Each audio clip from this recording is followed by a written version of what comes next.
ناس كتير قوي بتشتكي دلوقتي ان ولادها الشباب بالذات مش عايزين يتجوزوا ومش لاقيين البنت المناسبة. والبنات برضو نفس الحكاية. فهو دلوقتي انا عايزة اديكوا الحل بتاع اللغز ده او بتاع الازمة دي اللي في بيوت كتير قوي الاباء والامهات اللي عندهم شباب وبنات.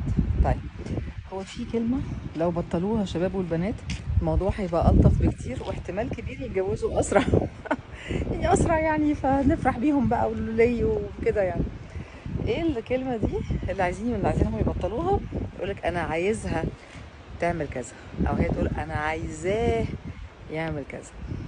هو في دلوقتي لما انا اتكلمت مع شباب ومع بنات ومع كده، آه هما بيقولوا لي انه يعني احنا البنات بالذات يقولك احنا عايزين نعيش مع حد، مش نعيش عشان حد.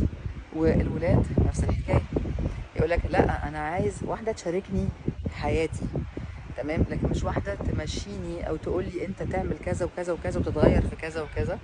طب ليه ما نبقاش قابلين بعض زي ما احنا؟ يعني خلاص احنا يعني هي طريقتها كده، فهو مفروض خلاص يعني عايزها زي ما هي او لا. لكن هي بتشتغل، لا عايزها تقعد في البيت ليه يا عم؟